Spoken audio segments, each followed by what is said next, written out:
Majdi Ali dan Ustadz Wahid Hashim dari Pondok Pesantren LPC Mojokerto. Program ini terlaksana karena kerjasama Masjid Al-Billah dan Pondok Pesantren LPC Mojokerto dengan program Safari Masyayikh silaturahmi sambung. Tidak berpanjang lebar, kami persilakan Ustadz Wahid Hashim untuk memperkenalkan Syekh Ali Masdi dan selanjutnya langsung disambung dengan tausiah. Bismillahirrahmanirrahim. Alhamdulillahirabbil alamin wa bihi nasta'in wa la umuri dunya waddin wa ala alihi wa sahbihi ajma'in amma ba'du. Allahumma shalli wa sallim ala nabiyyina Muhammad. Pengurus Masjid Al-Billah yang kami hormati, para jamaah yang kami muliakan karena Allah, alhamdulillah kami senang sekali bisa hadir pada malam hari ini dengan program Safari Dakwah Masyayikh. Dan alhamdulillah malam hari ini yang akan menjadi pemateri atau narasumber di Masjid Al-Billah yakni Syekh Dr. Magdi Ali Abdul Makwir. Beliau adalah Direktur Bidang Al-Quran di Provinsi Giza, Mesir. Jadi di Mesir itu ada provinsi namanya Giza, dan beliaulah yang menjadi Direktur Bidang Al-Qurannya. Yang kedua, beliau adalah pengajar ilmu syariah di Al-Azhar, Kairo, Mesir. Dan beliau juga alumni Al-Azhar, Kairo, Mesir yang sudah menyelesaikan S3-nya. Dan saat ini beliau berada di Pondok Islamic Center LPC Mojokerto sebagai mab'uth. Mab'uth adalah utusan Al-Azhar Kairo untuk Pondok Pesantren Islamic Center LPC. Jadi lama beliau mengabdi di LPC insyaallah 3 tahun ke depan, dan saat ini beliau masih 3 bulan di pondok. Ada 30 masyayikh yang dikirim ke Indonesia, dan satu diantaranya adalah Pondok Pesantren Islamic Center LPC.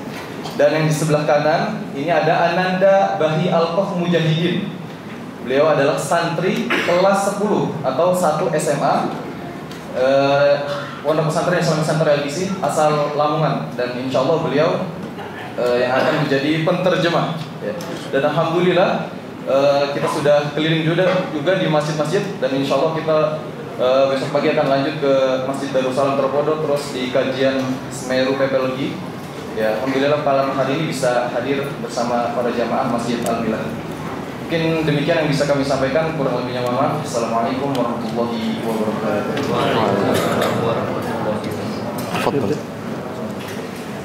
أعوذ بالله من الشيطان الرجيم.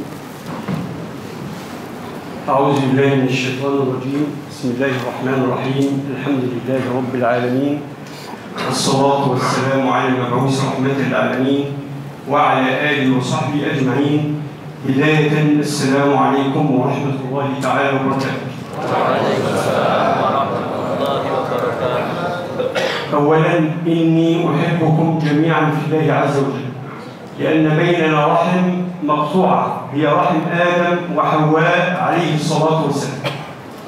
فحينما جاء رجل إلى هارون الرشيد خليفة المسلمين قال له أخبره أن أخاك بالباب. قال كيف يكون أخي وإخوتي في الأمصار، هذا في الشام وهذا في العراق وهذا وهذا. فحينما دخل قال له يا أمير المؤمنين ألست ابن آدم؟ قال نعم. ألست ابن حواء؟ قال نعم. طيب هذا أبيض وهذا أصفر وهذا أشقر وهذا أسود، هذه آية من آيات الله عز وجل. قال الله تعالى ومن آياته اختلاف ألسنتكم وألوانكم، لأن الإنسان مخلوق من طين، والطين مختلفة وعناصرها كثيرة، فكلنا أبناء آدم، وآدم خلق من تراب صلى الله عليه وسلم. إن أكرمكم عند الله أتقاكم. فالإنسان لا يقاس بشكله ولا بغناه ولا بطوله ولا بقصره، وإنما التقوى في القلب كما قال النبي صلى الله عليه وسلم. فأكرر إني أحبكم جميعا في الله عز وجل.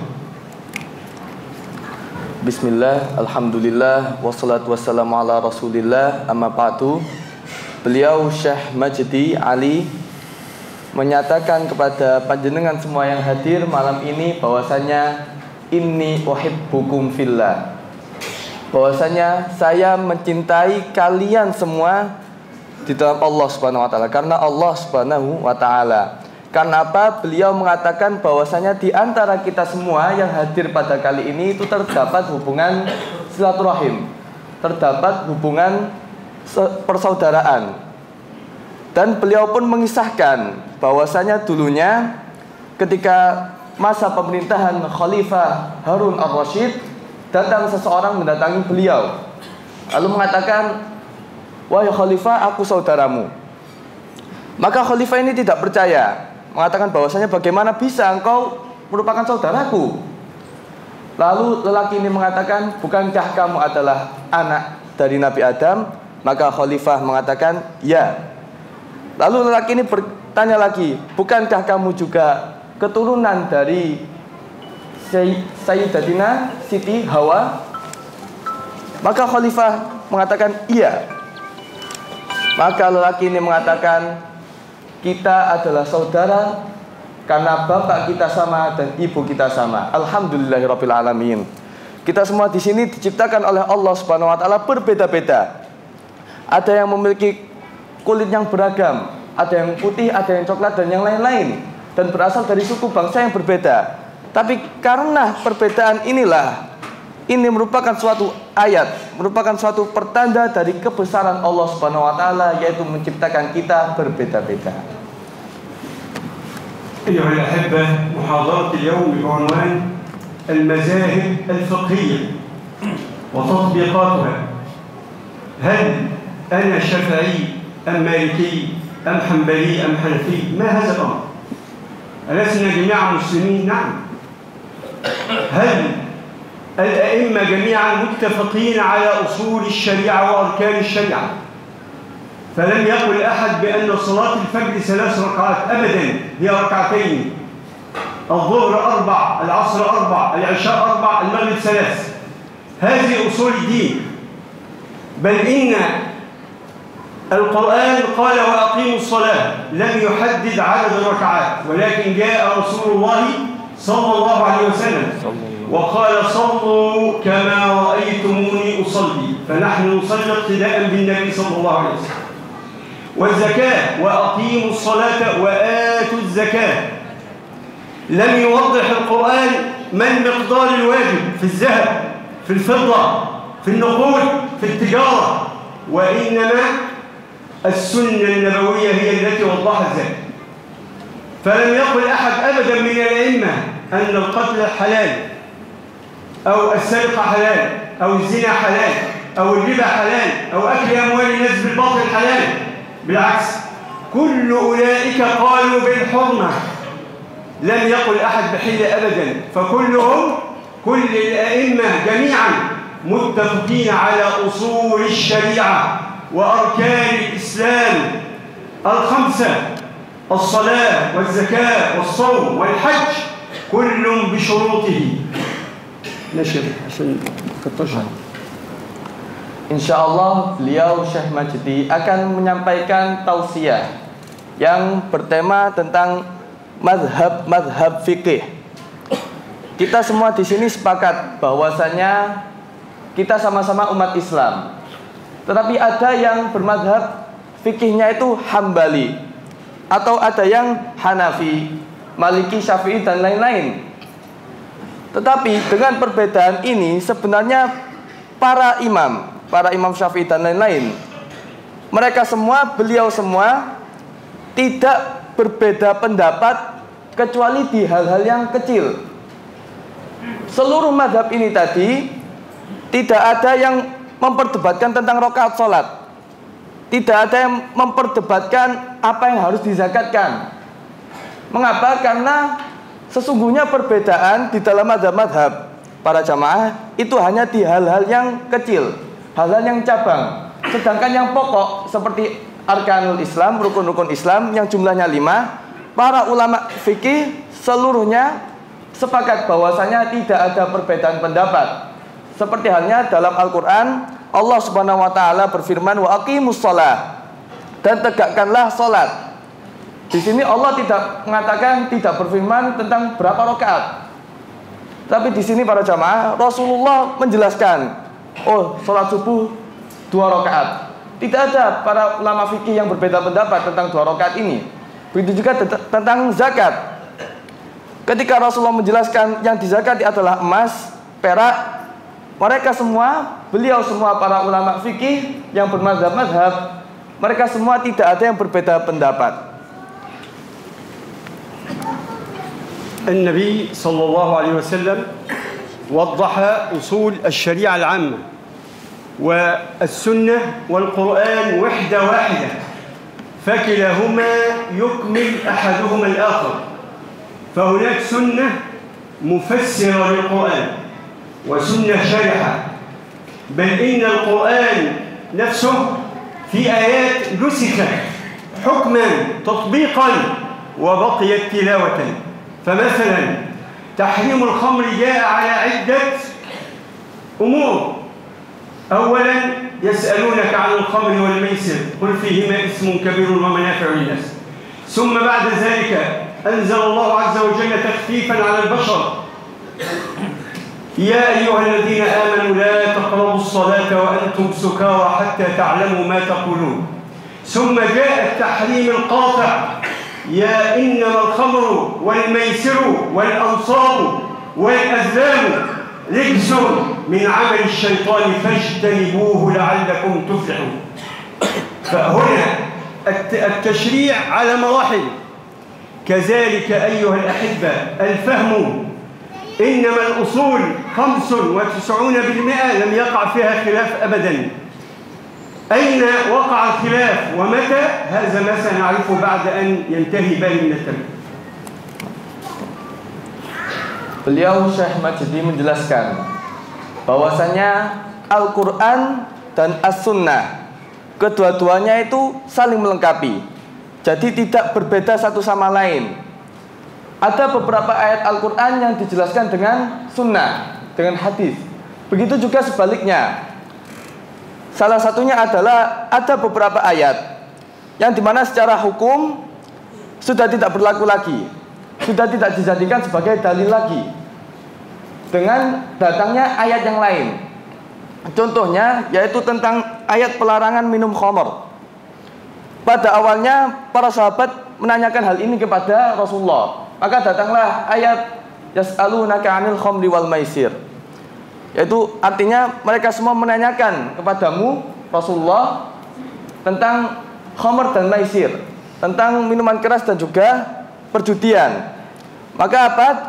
Di sini dijelaskan bahwasanya khamr dan maisir, Allah Subhanahu wa Ta'ala berfirman bahwasanya di dalamnya itu terdapat dosa, tetapi juga ada kebaikan. Di sini Allah tidak langsung melarang, hanya memberitahukan bahwasanya di dalamnya ada dosa dan juga ada kebaikan. Lalu datang ayat selanjutnya setelah beberapa masa. La taqrabus sholata wa antum sukara. Janganlah kalian mendekati salat dan kalian dalam keadaan mabuk. Di sini mulai dipertegas. Allah Subhanahu wa Ta'ala mempertegas bahwasanya meminum khamar itu dapat mengakibatkan rusaknya salat, sehingga mengisyaratkan bahwasanya hal itu haram. Lalu akhirnya yang terakhir adalah innamal khamru wal maisir dan lain-lain. Wal ansab wal azlam rijsun min amali syaitan. Wal ansab wal aslam rijsun min amali syaitan fajtanibuhu la'allakum tuflihun. Di sini Allah Subhanahu wa Ta'ala berfirman yang artinya sesungguhnya khamr, perjudian dan macam-macamnya itu merupakan bagian dari amalannya para syaitan. Maka jauhilah sehingga apa? Kalian menjadi orang-orang yang beruntung. Maka Allah memerintahkan pelarangan minum khamr ini bertahap. Jadi ada beberapa ayat yang secara hukum sudah tidak diberlakukan lagi, seperti 2 ayat sebelumnya. Tetapi ada ayat yang menghapusnya. Tapi secara bacaan ayat yang tadi itu masih dibaca. Maka di sini para ulama fikih, para ulama imam madhab, mereka semua tidak berbeda pendapat, tidak berselisih kecuali di hal-hal yang cabang. 95% dari ilmu fikih itu tidak berbeda pendapat para ulama. Hanya 5% yang di dalamnya mereka semua berbeda pendapat. كما اتفقنا أن الله عز وجل ترك لنا مساحة لإعمال العقل والتفكير. أفلا تتفكرون؟ أفلا تدبرون القرآن؟ أفلم يسيروا في الأرض فينظروا؟ هذه كلها آيات تدعونا إلى التفكر وتدعونا إلى إعمال العقل وتدعونا إلى الإبداع. هذه 5% فقط من الشرع. متى وقع الخلاف؟ وقع الخلاف في عهد النبي صلى الله عليه وسلم حينما كان في غزوة الخندق أو غزوة الأحزاب، يعني لها مسميين، الأحزاب والخندق. فاليهود نقضوا العهد وخانوا رسول الله صلى الله عليه وسلم، فقال جاء سيدنا جبريل قال يا رسول الله إن الملائكة لم تخلع ثياب الحرب بعد، اذهب إلى بني قريظة حتى يؤدبوا. فالنبي صلى الله عليه وسلم قال لأصحابه لا يصلين أحدكم العصر إلا في بني قريظة. فسار الناس أذن العصر فوقف أناس فتوضأوا وصلوا، فهموا هكذا، وأناس واصلوا السير حتى بني قريظة فصلوا هناك في حيهم. انظر إلى اختلاف الأفهام واختلاف العقول واختلاف التفكير. الاختلاف سنة كونية من سنن الله عز وجل. قال الله تعالى ولا يزالون مختلفين إلا من رحم ربه ولذلك خلقهم. ثم بعد ذلك علم النبي صلى الله عليه وسلم فلم يعنف أحد، أقر هؤلاء وأقر هؤلاء. الذين اجتهدوا قالوا إنما أراد رسول الله الإسراع حتى نلحق ببني قريظة في أسرع وقت، والآخرين قالوا نصلي أولا ثم نتابع السير. هؤلاء صح صواب وهؤلاء صواب، وكلهم من رسول الله صلى الله عليه وسلم متخذ. Maka beliau Syekh Majdi menekankan kembali bahwasannya perbedaan di dalam syariat itu hanya 5%. Lalu di dalam ayat Al-Quran, ayat-ayatnya banyak sekali yang berbunyi afala yatadabbarunal Quran. Dan tidakkah mereka itu mentadaburi, mempelajari, memikirkan isi-isi yang ada di dalam Al-Quran. Afala yatafakkarun. Dan tidakkah mereka itu berpikir. Maka di sini Al-Quran menekankan kepada setiap yang membacanya untuk berpikir. Nah, maka kapan pertama kali terjadi yang namanya perbedaan pendapat? Yaitu pada masa Rasulullah SAW bersama para sahabat menghadapi perang Khandaq atau perang Ahzab yang memiliki dua nama ini. Pada saat itu Bani Quraiظah, yaitu Bani orang-orang Yahudi di kota Madinah, berkhianat kepada Rasulullah dan para sahabat, mengingkari janji. Lalu apa yang dilakukan oleh para sahabat? Rasulullah memerangi mereka. Nah, ketika saat itu mereka para sahabat, beliau merasakan kelelahan sehingga mulai untuk bersandar, mulai untuk beristirahat. Lalu Rasulullah pun mendatangi mereka semua dan mengatakan bahwasanya para malaikat masih belum melepas baju perang mereka. Maka tidaklah kalian akan sholat asar kecuali di perkampungan Bani Quraiظah. Di sini para sahabat memiliki dua pemahaman. Ada segolongan yang berpikir bahwasanya makna dari perkataan dari Rasulullah tadi adalah, oh mari kita bersegera untuk perang, bersegera untuk menang, bersegera kita untuk mendatangi perkampungan Bani Quraiظah dan melaksanakan sholat asar di sana. Tetapi ada golongan yang lain yang memiliki pemikiran bahwasanya, oh marilah kita segera melaksanakan sholat asar agar nantinya kita bisa fokus, agar nantinya kita bisa bersungguh-sungguh untuk melaksanakan perang. Dan di sini dua kumpulan sahabat tadi melakukan hal tadi. Dan Rasulullah tidak menyalahkan satu ataupun yang lain. melainkan membenarkan keduanya. Karena setiap manusia oleh Allah Subhanahu wa taala, para jamaah, diberikan pemikiran yang berbeda, diberikan akal dengan kemampuan yang berbeda, sehingga apa? Hasil dari pemikiran tadi pasti berbeda-beda. Dan Rasulullah tidak menyalahkan satu ataupun yang lainnya. أيضا أيها الأحبة، سيدنا معاذ بن جبل أراد النبي صلى الله عليه وسلم أن يبعثه قاضيا إلى اليمن يحكم بين الناس، فقال له: يا معاذ، هو رسول النبي صلى الله عليه وسلم سيذهب بالحكم بين الناس. قال له: يا معاذ، ماذا تحكم إن عرض عليك قضاء؟ بما تحكم؟ قال: أحكم بكتاب الله. قال: فإن لم تجد؟ قال: فبسنة رسول الله صلى الله عليه وسلم. قال: فإن لم تجد؟ قال: أجتهد رأيي ولا آل، لا أدخر وسعا في أن أقول الحق وأعمل عقلي وتفكيري وأجتهد في القضية حتى أصل إلى حل يناسب المسلمين بما معي من قرآن وسنة قياسا عليهما، فهذا شرعنا وهذا منهج نبينا صلى الله عليه وسلم. فضرب النبي صلى الله عليه وسلم على صدره وقال: الحمد لله الذي وفق رسول الله صلى الله عليه وسلم إلى ما يحبه الله ورسوله.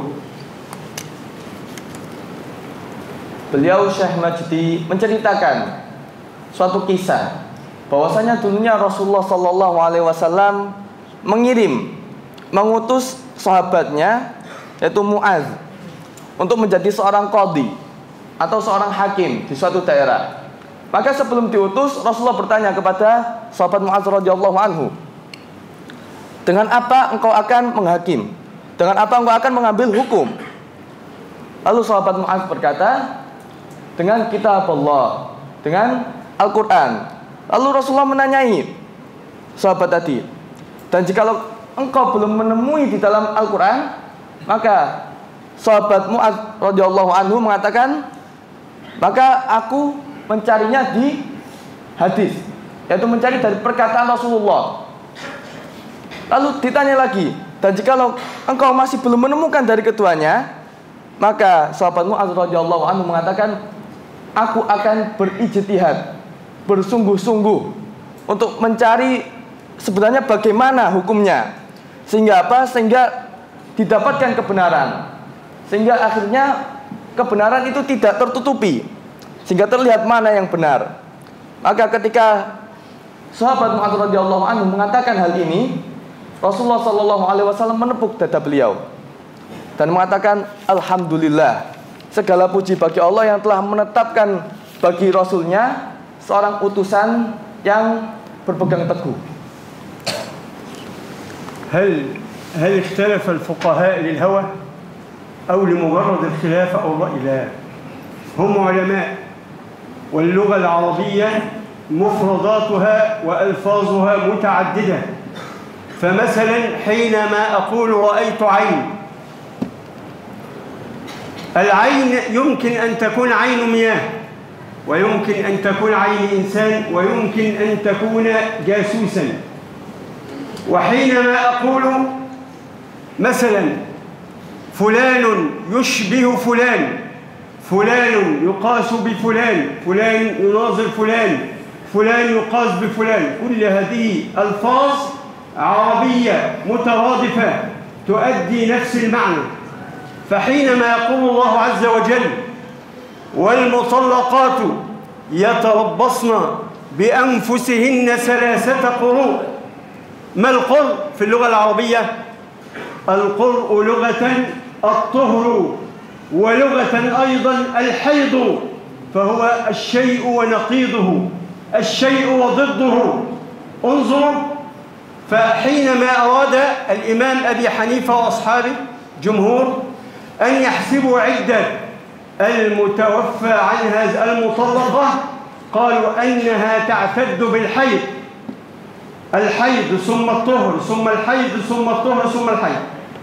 طب الشافعي رضي الله عنه وأرضاه حينما أراد أن يحسب عدة المطلقة قال القرء هو الطهر في اللغة العربية، وهو كان إماما من أئمة عصره في اللغة والبلاغة، فقال إن المرأة تعتد بالأطهار. الخلاف لفظي، ولكن كيف نحسب المدة؟ هل نبدأ بالأطهار أم نبدأ بالحيض؟ هذا هو وجه الخلاف، هو لغوي ولكنه محسوب وله قيمة شرعية عند الله تبارك وتعالى. يا شيخ. Beliau Syekh Majdi bertanya, apakah para ulama fikih, apakah mereka semua berbeda pendapat karena hawa nafsu? Tidak para jamaah. Beliau semua berbeda pendapat karena ada satu hal. Salah satunya adalah lughah, bahasa. Bahasa Arab itu para jamaah itu memiliki makna yang luas. Salah satunya adalah ketika ada seseorang yang mengatakan ra'aitul ain, aku melihat ain. Dalam lafaz ain ada 3 makna yang umum. Ain bermakna mata. Lalu ain yang bermakna mata air. Lalu ain yang bermakna jasus atau mata-mata. Sehingga memiliki makna yang berbeda dan luas. Dan para fuqaha, para ahli fikih berbeda pendapat dalam makna yang sebenarnya, makna yang mereka semua pilih. Salah satunya adalah ketika para ahli fikih menetapkan berapa lama iddah seseorang wanita seorang istri yang ditalak. Di sini menggunakan lafaz salah satu quru. 3 quru memiliki 2 arti, yaitu at-tuhur, suci, dan haid. Dalam satu lafaz ini ada 2 makna. Sehingga para ulama dari mazhab Hanafi mengatakan bahwasanya dihitung mulainya itu ketika haid. Tetapi Imam Syafi'i dan para ulama yang semazhab dengan beliau mengatakan bahwasanya itu dimulai dengan at-tuhur, suci. Jadi beliau semua para ulama fikih tidak berbeda pendapat kecuali di hal-hal yang bercabang. Salah satunya penyebabnya adalah lughah, bahasa. أيضا أيها الأحبة، النبي صلى الله عليه وسلم لم يختلف أصحابه للهوى، ولم يختلف العلماء للهوى. فحينما يقول الله عز وجل في سورة المائدة إنما جزاء الذين يحاربون الله ورسوله ويسعون في الأرض فسادا أن يقتلوا أو يصلبوا أو تقطع أيديهم وأرجلهم من خلاف أو ينفوا من الأرض. هنا النفي من الأرض هل من كل الأرض نهائيا؟ لا في مصر ولا في إندونيسيا ولا في أي بلد؟ أم المقصود التضييق عليهم؟ المقصود التضييق عليهم أم من كل الأرض؟ فمن حمل اللفظ على حقيقته قال لابد أن ينفى هذا الذي ارتكب هذا الجرم من هنا من أندونيسيا حتى أذهب إلى مقاطعة أخرى مثلا في سومطرة، في جوا الغربية، في جوا الوسطى، في أي مكان آخر. ومن فهم أنه التضييق قال يكفي أن يحبس ويضيق عليه. وحتى وقع الخلاف في العقوبة. الإمام مالك قال الإمام مخير أن يقتلهم أو يصلبهم أو يقطع أيديهم وأرجلهم من خلاف، ولكن جمهور العلماء قالوا لابد من قتل وسرق يقتل ويصلب، ومن أخذ المال فقط تقطع أيديهم وأرجلهم من خلاف، ومن أخاف الناس فقط، اللي أخاف الناس فقط ماذا يصنع به؟ ينفى من الأرض، ذلك لهم خزي في الدنيا. ماشي، تفضل. Lalu beliau Syekh Majdi membacakan ayat lain yang dimana di sini para ulama fikih berbeda pendapat karena maknanya yang luas, yaitu dalam Quran surat Al-Maidah yang artinya bahwasanya dan sesungguhnya balasan ganjaran bagi orang-orang yang yuharibunallaha wa rasulah, yaitu memerangi bisa jadi merampok, bisa jadi membegal, bisa jadi melakukan suatu kerusakan di muka bumi. Apa hukuman bagi mereka? Yaitu dibunuh atau disalib atau dipotong tangan dan kakinya secara silang. Dan yang terakhir adalah yungfau, diusir dari kampungnya, dari daerahnya. Lafaz yungfau ini para jamaah, para ulama berbeda pendapat. Apakah di sini bermaksud dengan dipenjara, dikurung, sehingga seakan-akan diusir, yaitu tidak mendapatkan kebebasan lagi, dibatasi kehidupannya, atau dipindah.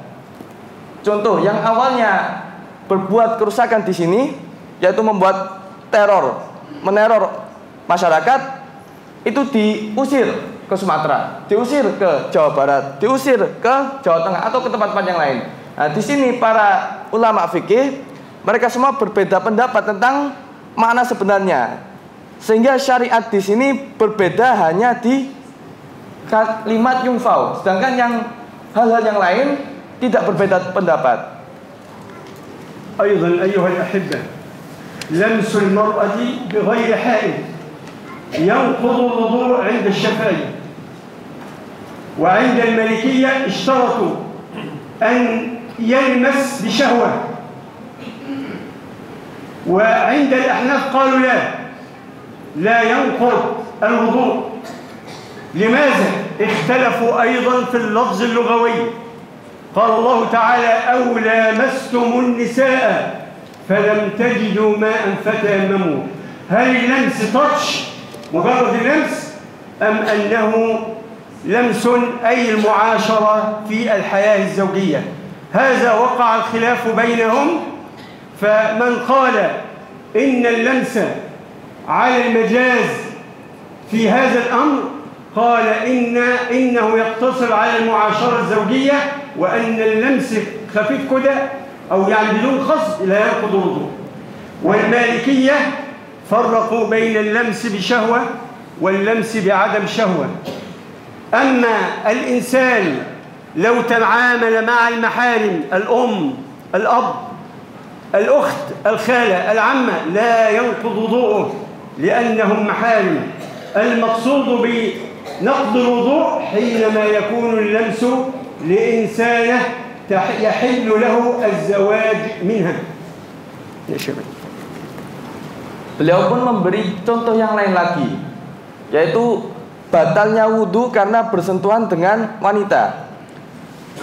Para ulama fikih berbeda pendapat karena makna aula mastumun nisa, atau kalian menyentuh nisa, wanita.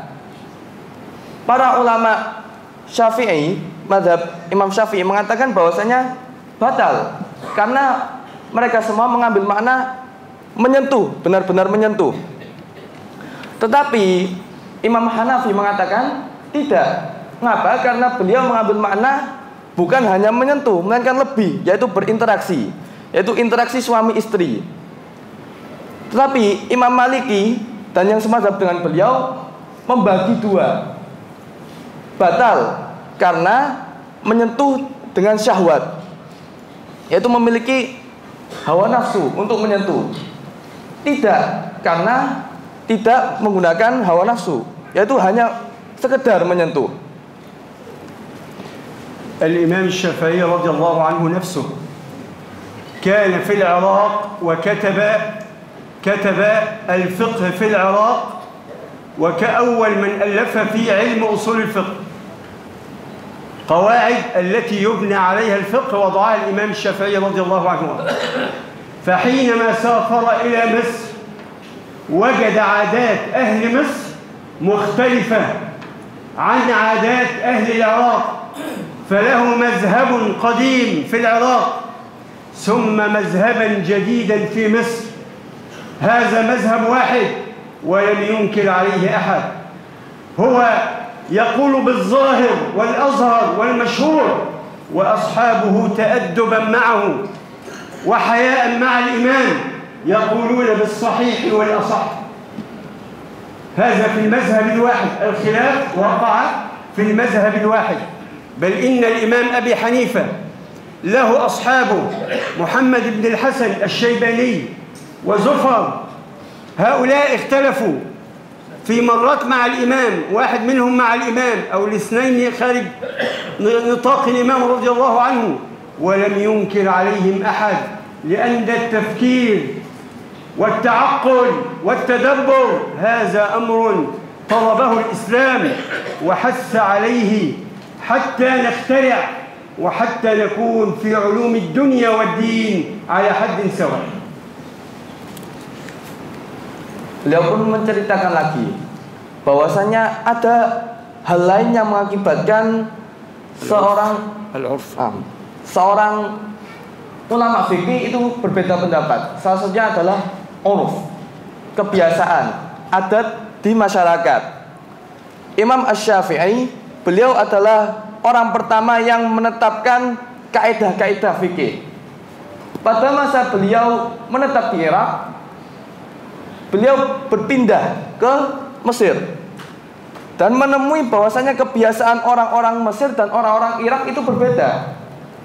Sehingga mazhab yang beliau tetapkan, sehingga pendapat yang beliau tetapkan berbeda ketika masa di Irak dan masa di Mesir. Karena uruf, kebiasaan masyarakat berbeda. Bahkan di mazhab yang satu, yaitu mazhab Imam Hanifah. Di satu mazhab ini ada yang berbeda pendapat, yaitu muridnya, yaitu Muhammad bin Hasan Asy-Syaibani, berbeda pendapat dengan gurunya. Padahal masih dalam satu mazhab. Karena apa? Karena tadi uruf, kebiasaan. Ketika seorang ulama fikih melihat kebiasaan masyarakat seperti ini, sedangkan ulama fikih yang di tempat yang lain, yang jauh, melihat kebiasaan yang berbeda, bisa menghasilkan pendapat yang berbeda. Tetapi di sini para ulama fikih tidak mencela satu sama lain karena pendapat mereka masing-masing. Karena agama Islam memuliakan akal, memuliakan pemikiran. Sehingga hasil pemikiran dari para ulama ini itu tidak mencela satu sama lain. أيضا ما يسمى الناسخ والمنسوخ. هناك بعض الأحاديث لم تصل إلى إمام مثلا، إمام في منطقة بعيدة لم يصله حديث عن رسول الله صلى الله عليه وسلم، أو إنسان وصله حديث إلا أنه لا يصح عنده لضعف فيه. والقاعدة الأصولية تقول الدليل إذا تطرق إليه الاحتمال سقط به الاستدلال. حينما يكون هناك حديث ضعيف بعض الأئمة لا يعمل به، يقدم عمل أهل المدينة عليه، أو يقدم قول الصحابي عليه، أو يقدم رأي إجماع الأمة عليه. فمثلا مر النبي صلى الله عليه وسلم مرة بشاة أنثى الضأن ميتة، فقال لا تنتفعوا من الميتة بإهاب ولا عصب، لا لحم ولا عظم ولا جلد. ثم بعد فترة مر النبي صلى الله عليه وسلم فوجد شاة ملقاة ميتة، فقال لمن الشاة؟ قالوا إنها لميمونة بنت الحارث. قال هلا أخذتم إهابها فدبغتموه فانتفعتم به. فهنا نجد حديثان، أحدهما متقدم والآخر متأخر، أحدهما ناسخ والآخر منسوخ. فهنا لابد للفقيه أن يعمل الدليل وأن يفكر جيدا قبل أن يقول الحكم الشرعي، لأن حكمه يبنى عليه حلال وحرام. يبتلى الأمة فمن أفتى بغير علم كأنما ذبح الناس بغير سكين. Beliau menjelaskan satu hal lagi yang mengakibatkan para ulama fikih berbeda pendapat. Apa itu para jamaah? Yaitu an-nasikh wal mansukh. Ketika seorang ulama fikih yang pasti juga manusia seperti kita tidak mendapati suatu hadis yang melarang sesuatu, maka bisa saja ulama ini tidak melarang hal itu. Sebagaimana tentang hadis bahwasanya Rasulullah SAW di sini melewati suatu tempat dan menemui bangkai domba. Lalu Rasulullah pun mengatakan bahwasanya jangan kalian ambil manfaat dari bangkai itu, kulit maupun tulangnya. Tapi setelah beberapa masa, beliau Rasulullah SAW melewati tempat yang lain, lalu menemui bangkai domba dan mengatakan bahwasanya ambillah manfaat dari domba ini, yaitu kulitnya. Jadi hukum yang pertama itu dihapus oleh hukum yang kedua. Dan ada beberapa ulama fikih yang lebih mengedepankan qaul sahabat, ucapan para sahabat daripada hadis. Karena hadis ketika ditemui di dalamnya suatu kedhaifan, suatu kelemahan, beberapa ulama fikih menjauhinya dan lebih mengambil pendapat orang-orang Madinah. Nah,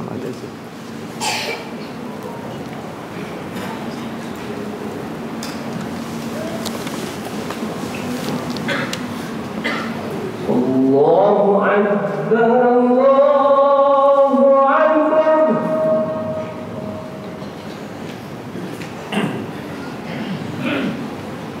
Allahu Akbar,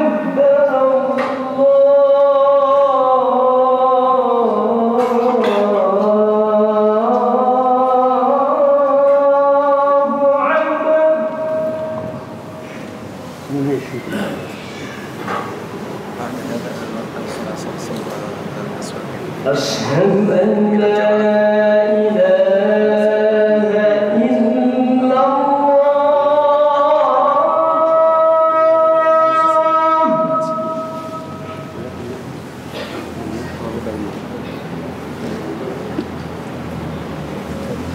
أشهد أن لا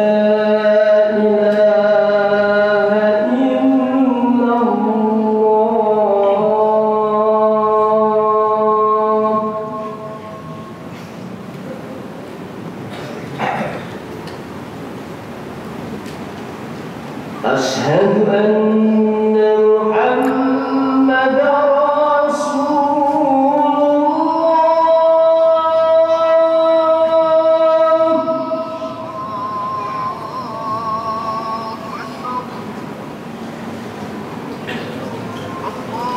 أشهد أن محمدا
الله أكبر الله أكبر لا إله إلا الله زد وكرم حسن اللهم مقاما محمودا الذي وعده إنك لا تخلف أيها الأحبة، إن الكلام في هذا الموضوع شائك وطويل وتطبيقات كثيرة جدا في كتب الفقهاء، فهناك أدلة متفق عليها القرآن والسنة والإجماع والقياس، وهناك أدلة مختلف فيها قول الصحابي، عمل أهل المدينة، سد الذرائع، قل ما قيل في المسألة، المصالح المرسلة، كثير الموضوع.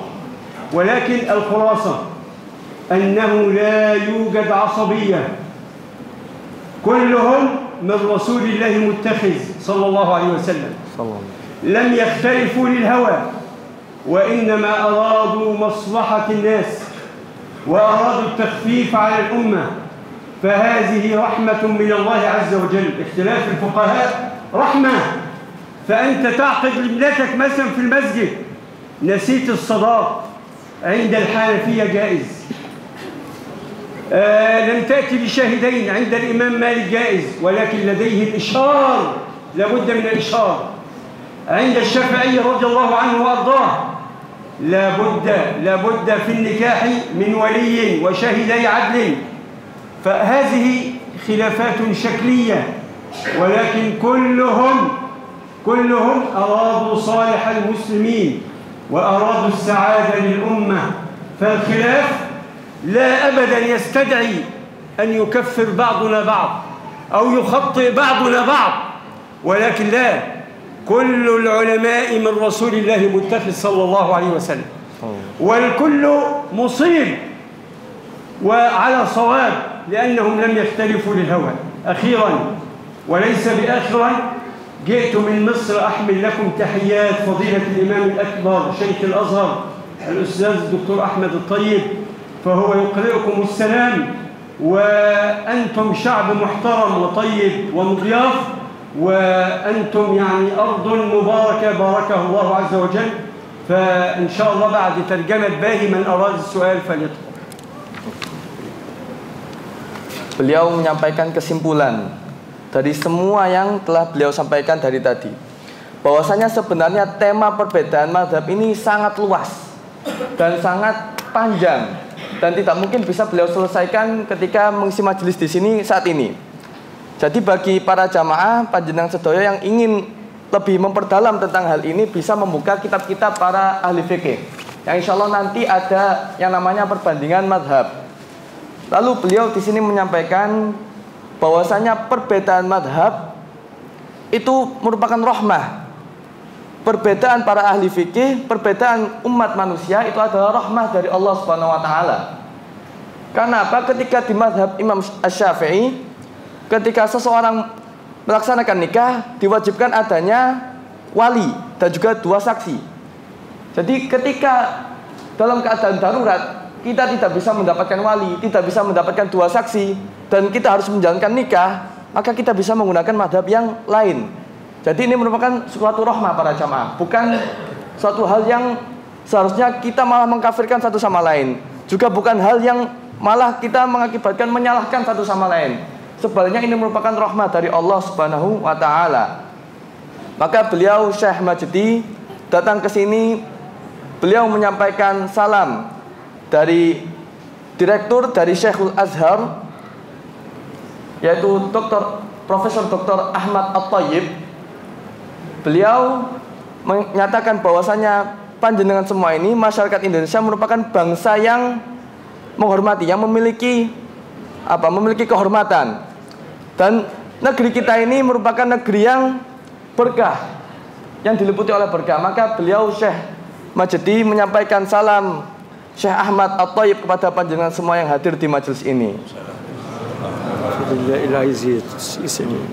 Jadi beliau mempersilahkan kepada panjenengan semua para jamaah yang mungkin memiliki pertanyaan bisa ditanyakan sekarang.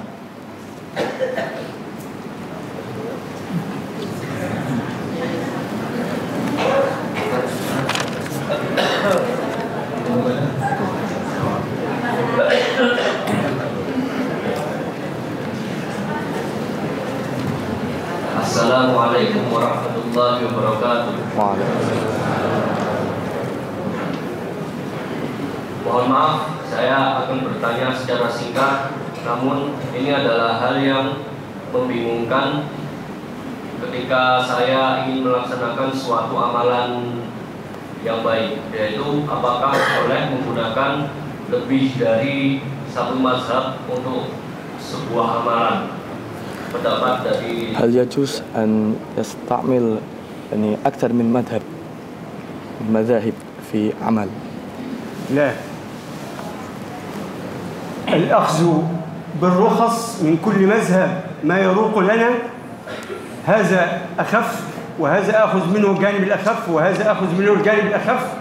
من ترخص، قال العلماء، من ترخص كزندق، يعتبر زنديق. لماذا؟ لأنه يتحايل على الشر. اختر إماما ثم سر على مذهبه، شافعي، حنفي، حنبلي، مالكي، ولكن لا تأخذ الرخص من كل مذهب، فإن ذلك يهدم الدين، لا يجوز ذلك. Jadi jawaban dari Mas tadi, pertanyaan bahwasanya apakah boleh mengambil lebih dari satu madhab dalam suatu amalan, beliau Syekh Majdi mengatakan tidak. Kalau tujuannya adalah untuk mengambil rukhsah dari semua madhab, untuk mengambil keringanan-keringanan dari semua madhab, sehingga akhirnya mempermainkan syariat, sehingga akhirnya nantinya malah mengakibatkan kehancuran dari agama. Ada pertanyaan yang lain? Monggo. Oh,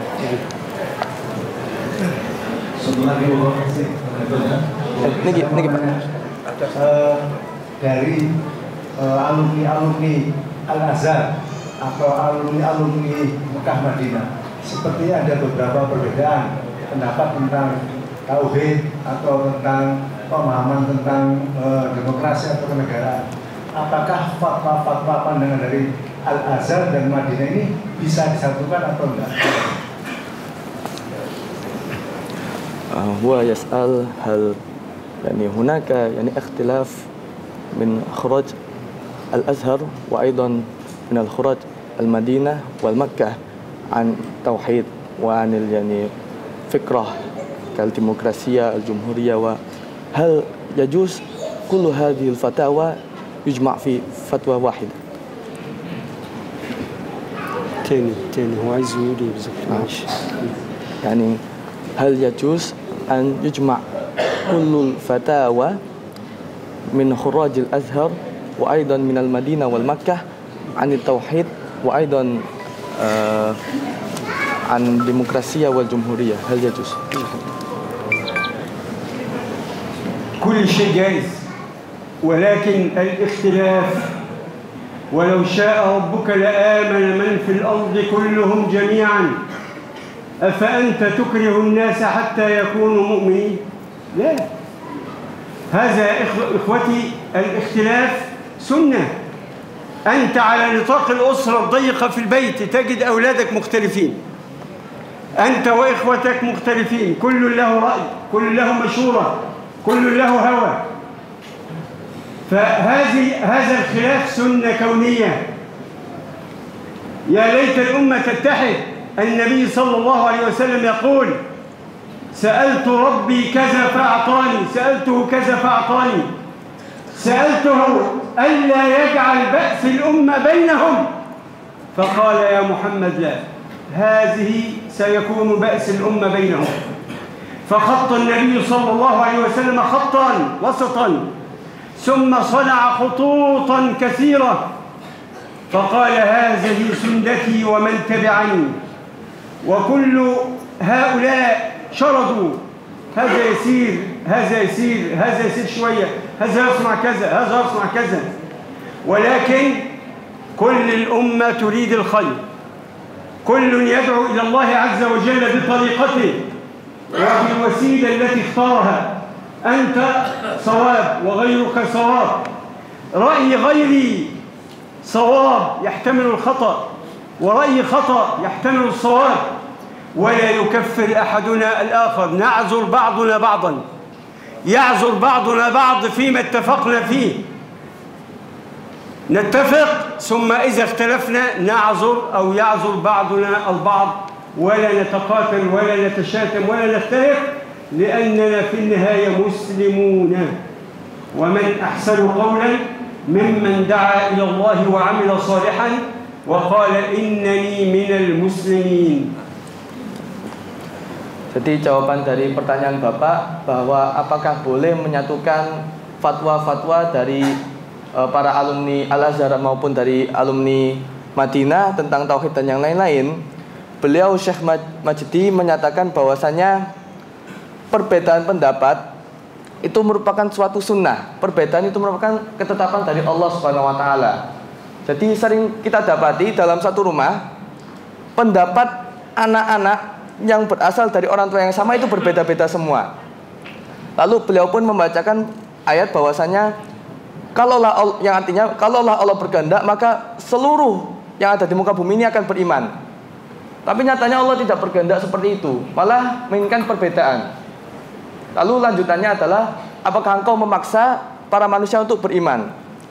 Jadi di sini beliau Syekh Majdi menyatakan bahwasanya perbedaan pendapat dari tadi para alumnus yang berbeda-beda itu bukanlah suatu hal yang menghancurkan. Dan kan pasti mereka semua memberikan fatwa tadi. Beliau semua memberikan fatwa tadi karena menginginkan kebaikan dalam umat. Rasulullah Shallallahu Alaihi Wasallam pernah bersabda bahwasanya ketika Rasulullah menginginkan sesuatu, Allah langsung memberikan. Seringkali seperti itu. Tetapi ketika Rasulullah menginginkan persatuan di umat ini sehingga tidak ada perbedaan, Allah tidak memberikan hal itu. Maka Rasulullah memberikan garis-garis, membuat garis-garis. Ada satu garis yang lurus dan ada satu garis yang bengkok. Nah, lalu Rasulullah menunjukkan bahwasanya garis yang lurus ini adalah jalan orang-orang yang mengikut-ikut. Sedangkan yang bengkok ini adalah yang bukan. Maka marilah kita semua mengikuti jalan Rasulullah. Lalu beliau pun mengatakan suatu qaul bahwasanya ra'yu ghairi shawab yahtamilu khata' wa ra'yi khata' yahtamilu shawab. Bahwasanya pendapat orang selainku benar tapi mengandung kesalahan, dan pendapatku salah tapi mengandung kebenaran. Maka semoga kita semua di sini tidak saling berperang, tidak saling memusuhi karena perbedaan yang ada di antara kita semua. بل الحكم الواحد في المسألة كان يسأل صلى الله عليه وسلم في المسألة فيقول بحكمين، مسألة واحدة ولها حكمين. فيأتي شاب إلى النبي صلى الله عليه وسلم يقول له يا رسول الله هل يجوز لي أن أقبل زوجتي في نهار رمضان؟ قال له لا. ثم أتى شيخ عجوز هلم قال يا رسول الله هل يجوز لي أن أقبل زوجتي في نهار رمضان؟ قال نعم. فتعجب الصحابة وطار صوابهم كيف حكم واحد وفيه رأيين؟ فقال له صلى الله عليه وسلم إن هذا شيخ كبير هرم إنه أملك لإذبته يستطيع أن يسيطر على نفسه، أما هذا الشاب قوي يعني ربما لا قدر الله لا يستطيع السيطرة على نفسه فيقع منه ما لا يحمد عقباه. Beliau menambahkan bahwasanya Rasulullah pernah memberikan dua hukum yang berbeda dalam satu masalah. Suatu ketika seorang pemuda mendatangi Rasulullah dan berkata, "Wahai Rasulullah, apakah aku boleh mencium istriku ketika siang hari pada saat bulan Ramadan?" Rasulullah mengatakan tidak. Maka datanglah seorang yang sudah tua dan bertanya, "Apakah aku boleh mencium istriku ketika siang hari di bulan Ramadan?" Rasulullah menjawab, "Boleh." Lalu pemuda ini protes, "Kok boleh?" Nah, maka Rasulullah pun memberikan alasannya. Mengapa? Karena pemuda tadi itu bisa saja lepas kendali sehingga akhirnya malah membatalkan puasanya. حسب حال المستفتى نفسه. Nah, lalu kalau orang yang sudah tua bisa menahan dirinya, maka dari itu Rasulullah Shallallahu Alaihi Wasallam memberikan ketetapan yang berbeda padahal masih dalam satu masalah. شوف في حاجة تانية خلاص. سعدت بكم وأسأل الله عز وجل أن يعني يجمعنا في الجنة في الفردوس الأعلى. آمين. وأن يبارك في هذا البلد في أهله وزرعه وشعبه، وأن يبارك في أولادكم ويبارك في نسائكم. ووصيتي إليكم ألا تحرموا طفلا من الدخول في المسجد لأن هذه هي الأجيال القادمة التي تعمر مساجد الله. Jadi beliau mengatakan bahwasanya sangat senang sekali bisa bertemu dengan panjenengan semua pada kesempatan kali ini. Dan beliau mendoakan agar negeri kita Indonesia semakin ditambah keberkahannya oleh Allah Subhanahu wa taala. Dan wasiat beliau kepada semua yang hadir di sini adalah jangan melarang anak kecil untuk bermain-main di dalam masjid. Karena hal ini merupakan kebiasaan buruk yang selalu ada di masjid-masjid Allah Subhanahu wa taala. Sekian.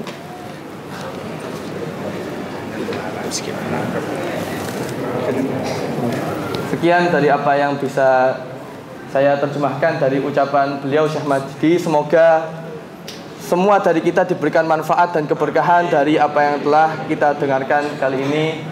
Kafaratul Majlis. Maka marilah kita tutup kesempatan kali ini dengan doa kafaratul Majlis. Subhanakallahumma wa bihamdika asyhadu an la ilaha illa anta astaghfiruka wa atubu ilaik. Wassalamualaikum warahmatullahi wabarakatuh.